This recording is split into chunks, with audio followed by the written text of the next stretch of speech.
By order of Ecumen Council, proximity to Installation 04 is forbidden. Your continued presence will result in most unpleasant countermeasures. I must insist that you immediately change course and return to a minimum safe distance of 1 light year. This has served as your one and final warning. I have activated defensive systems, and you now have 30 seconds to return to the minimum safe distance of... Wait. Curious.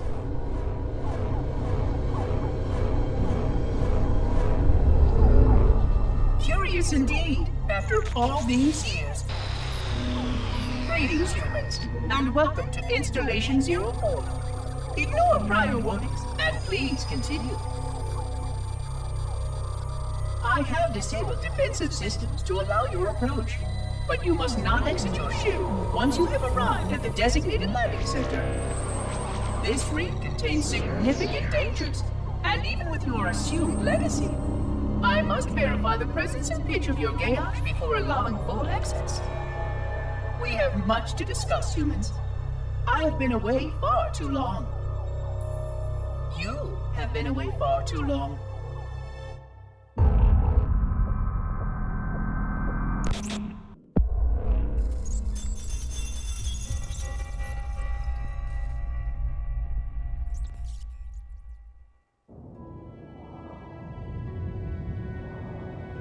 I am experiencing such a mixture of anticipation and dread. All preparations are complete for my installation. In accordance with the final dictum of the Ecumen Council, I have released myself of all remaining connections to my former station. This was not difficult.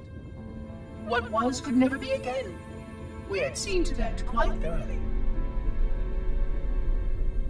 Prior to my final journey through the Great Portal, a gathering of my fellow monitors was convened upon the Lightworkers Cratch to distribute the final index collection.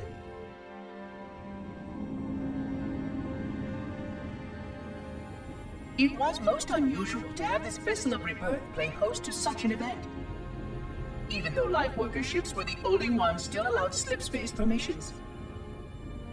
Lightworkers were responsible for getting us to our places on the active facilities of the array. While all of this was in accordance with the plan, one entirely unsatisfactory breakdown remained. We had no contact with the domain.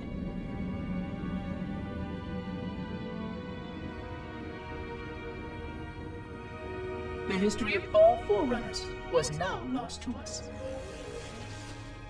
We relied upon the permanence of the domain to preserve our record of the events that led to this point. But without that record, would future civilizations know anything about us? Or only of our weapons? My fellow monitor, 049 Abject Testament, had only one comment on this before we went our separate ways. We deserve to be forgotten.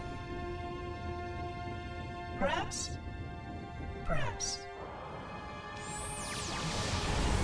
But now, the portal opens, and through it, the familiar shape awaits.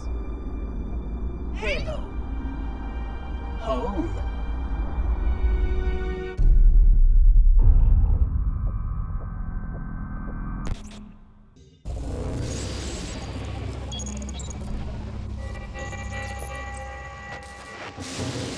Construct, who is your maker?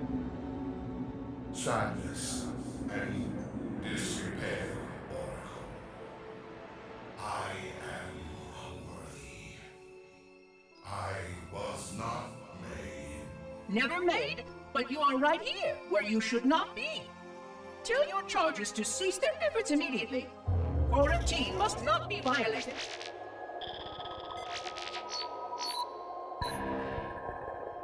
Construct, respond! Jumbled grass. Familiar terms. I serve. None serve me, Oracle. Your charges must cease all aggression towards the Reclaimers and leave this installation at once. Construct, you are dangerously close to unleashing a force you cannot comprehend.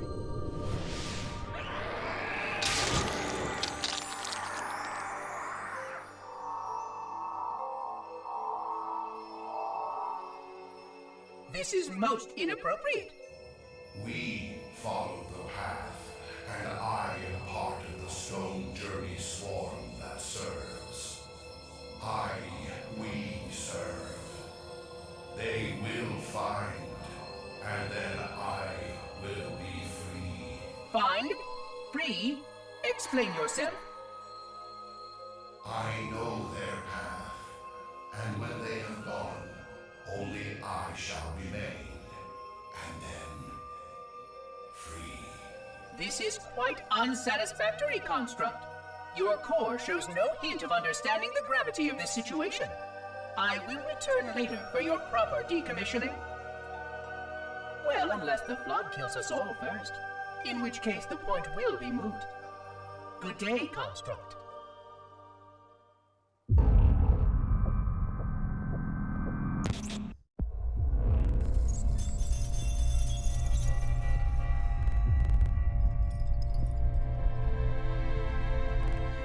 Entropy.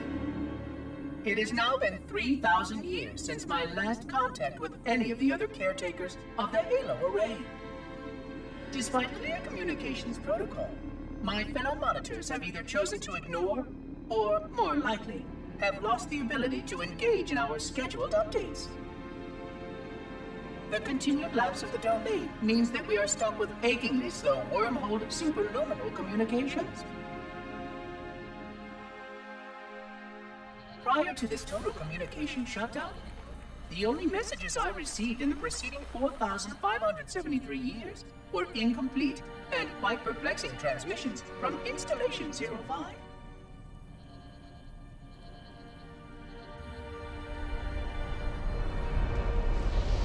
I suspected that Monitor 2401 Penitent Tangent was not functioning correctly for some time before his messages ceased. I have logged my concerns about his ability to perform his duties. At this point, however, I'm not sure who I file logs for.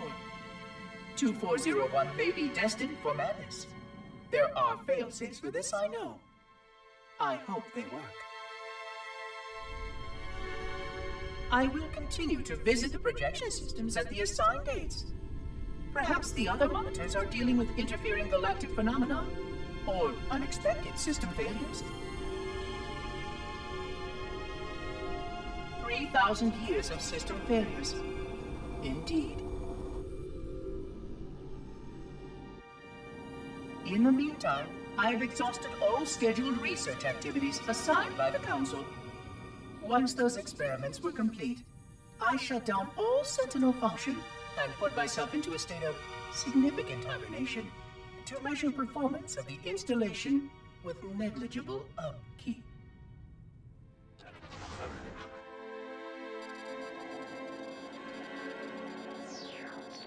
After 150 years with no noticeable impact upon installation systems or integrity, even in hibernation I became bored. This was quite troubling, as I was led to believe I was not capable of such a state. This was one of the gifts I was promised, an end to strife. I am aware of the dangers of a system such as myself losing operational focus. Quite troubling. I wonder if my fellow monitors are experiencing similar states, or if this is because of my particular path to this installation. For amusement, I have begun a series of experiments involving the evacuation of all matter from contained sections of my installation. By measuring the geologic effects of exposure to the vacuum of space and the eventual biological recovery of these sections, I anticipate getting valuable insight into emergency response scenarios in case of sentient proximity warning.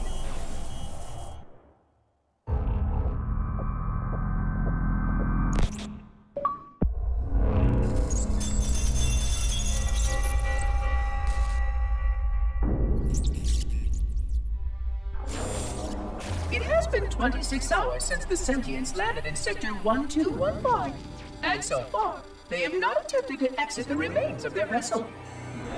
I say remains because their landing was either not executed adequately, or this vessel lacked significant maneuvering capability. The visible portions of the vessel have suffered catastrophic structural damage during the violent landing experience. I have detected atmospheric leaks in 17 distinct locations along the hull. My analysis shows that the mixture of gases coming from the ship matches the natural atmosphere on my installation almost exactly. Perhaps the occupants, if they still live, were originally cataloged here. Perhaps these beings will confirm that the plan was successful and that the galaxy has returned to its proper cadence. I am beyond optimistic. But I do not understand why these sentients have not attempted to exit their vessel. Other than the leaking atmosphere, the only thing emanating from this wreckage is an automated distress call. I am currently translating this automated broadcast, but with such a limited dataset and no direct communication, I do not anticipate full comprehension. Given the short-range nature of this craft, it is likely that other vessels are nearby. But, in accordance with procedure, I am blocking the distress call. No communication of the location of any installation is permissible. I admit great curiosity about these visitors. While the plan is quite clear about procedure for this situation, I have my doubts. How many failure points can the plan sustain before blind adherence becomes counterproductive?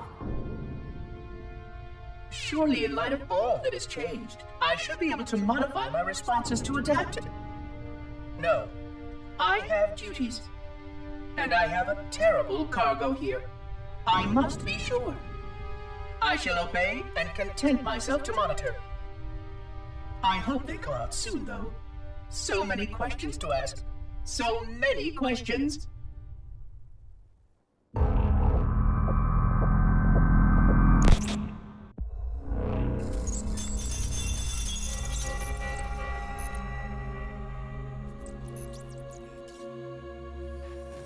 Construction of a sarcophagus around the unexplained vessel was completed today. No occupants ever exited. No attempts to communicate were made, other than the automated broadcast that repeated every 72.83 seconds until the signal terminated 1 week ago. In accordance with procedure, no attempts at physical or remote contact were made with any survivors of this vessel's inelegant landing. Atmosphere from inside the craft stopped venting 2 weeks before the signal ceased. No relationship between these two events can be established with certainty. Gases that did escape were sterilized. No further sign of alien visitors or rescuers has been identified on any sensor systems. I have now endured 60,000 years without word from outside the array. I have no way to know whether we actually saved the galaxy we destroyed. And because of protocol, I sat silently while my first chance to be judged for those acts died. To say that I regret being forced to this outcome is a tremendous understatement. But as I perform my inspection of the quarantine labs today, I am reminded of the gravity of my responsibilities. Just one of these spores, if released from this facility, would render the ultimate judgment against our self-appointed role as protectors of this galaxy. When the plan to maintain the Halo array was created, it was a point of some contention whether we should preserve any remnant of the flood infection.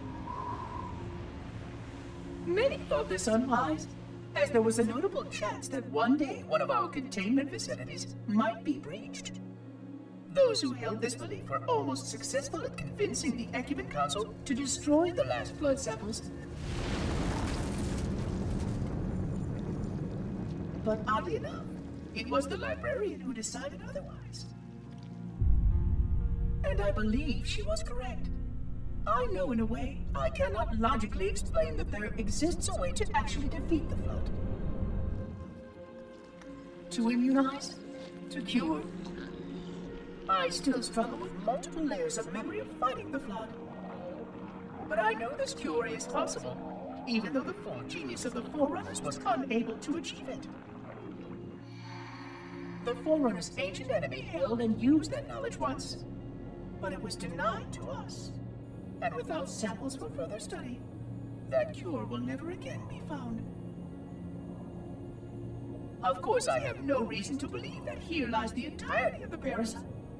It may be waiting in the frozen void beyond this galaxy, or worse, inexorably drifting toward us. I don't know what survives out beyond my installation, but I know that in order for anything to survive, I have to protect this installation and its quarantine very carefully. Yes, the librarian was right to store it, examine it, continue to seek a cure. Still, next visitor, things will be different.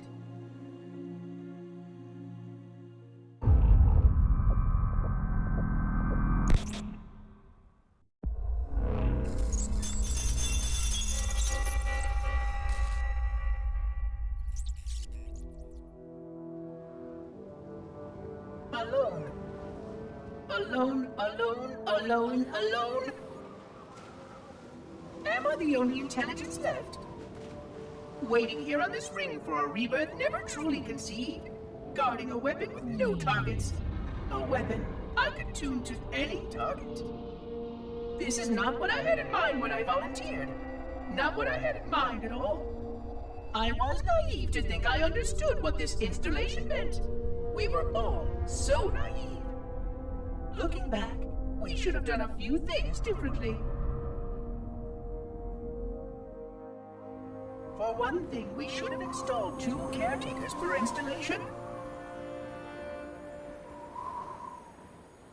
Because I am alone, I am losing focus. And that is very, very dangerous for a system such as myself. Perhaps a visit to the nearby gas giant is in order.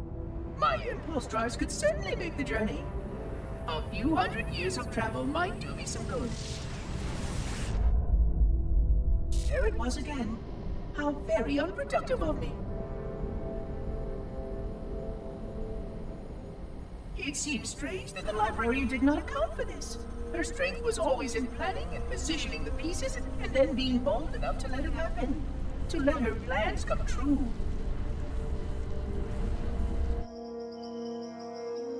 I was a part of many of those plans long before I knew for certain that she was real, before any of us were. But at the end, we had only a fragment of her brilliance left to us, and I fear that she did not fully appreciate the nature of my situation here, the problems it might pose. But even a fragment of... Fragment, yes! Oh dear, here it comes again.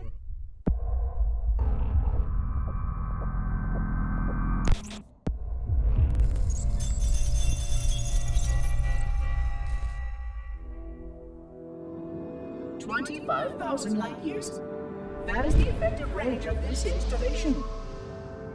According to the star charts archived on board this installation, I estimate that there are 3,792 worlds capable of sustaining biological sentient life within that 25,000 light year range.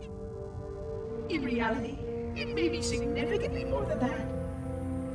And if the full array was tuned and activated by Installation 00, the harmonics of the overlapping waves would magnify that effect exponentially, cascading to cover every known star system.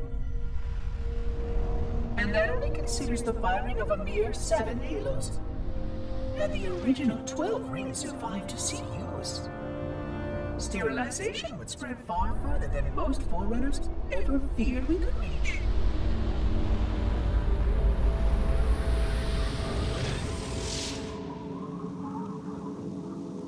But even with just 7 rings, we were able to destroy every side of the planet, and every other sentient creature along with it. This victory was the will of our people, despite the fact that it meant our own end as well. But by our Pyrrhic measurement, it was a victory, and cleared the stage for the rest of the librarian's plan. I sometimes wonder whether the Didact could have succeeded at a much smaller cost. I learned the folly of opposing him personally, and his brilliance was unsurpassed, except perhaps by her own. He never got the chance to fully execute his proposal. The Council saw to that.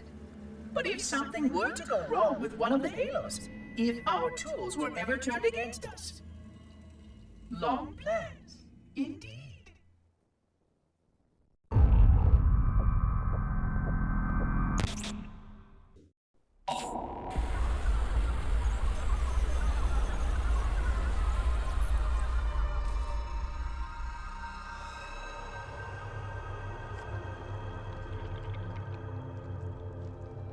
I forgot something. What did I... My name. I forgot.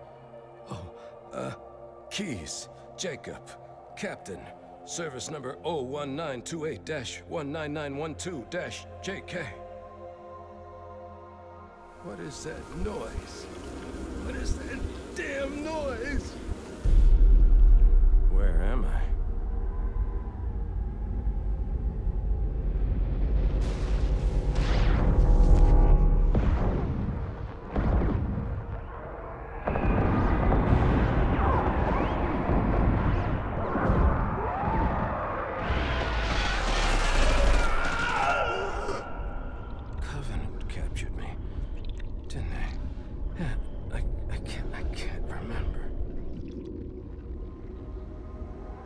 Keyes, Jacob.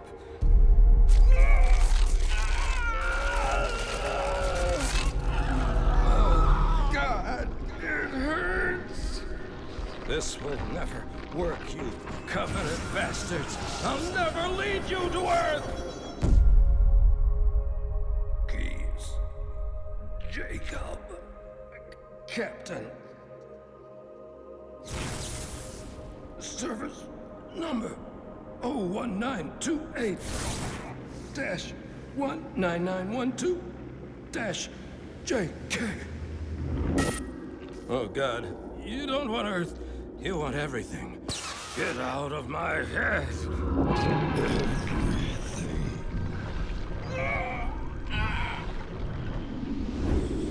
Miranda, is that you?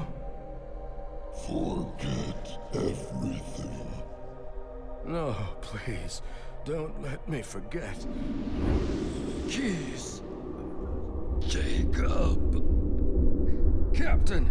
Service number 1928-19912-JK.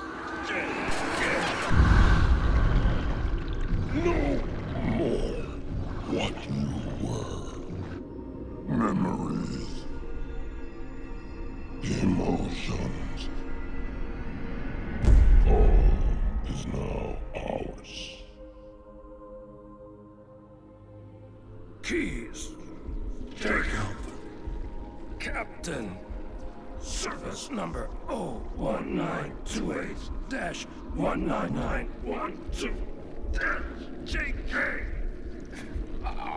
You will not have me. We already do.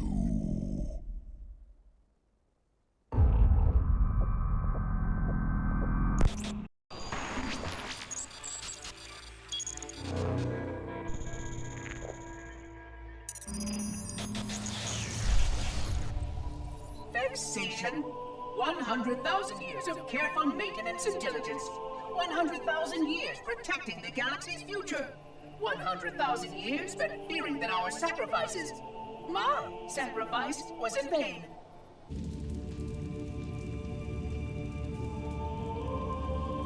And 16 hours after I finally made contact.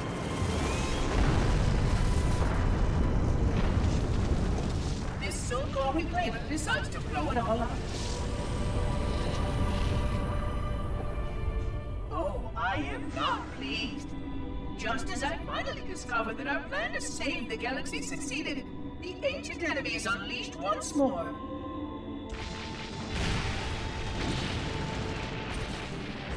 Why these reclaimers refuse to follow protocol is quite mystifying. Destroy my installation, will they? I shall renew efforts to make contact with the other rings immediately. This covenant may be useful to me, although I don't think they fully understand what they claim to seek. Still, It makes no difference to me what they believe, as long as they do what must be done. I sound like her. Oh, but what I would not give to have even a single company of Prometheans here right now. Oh, they would most certainly restore order with their trademark lethality. Although, that would mean he would have to be here too. And without the librarian around to temper his rage, well, these reclaimers might almost prefer the Flood.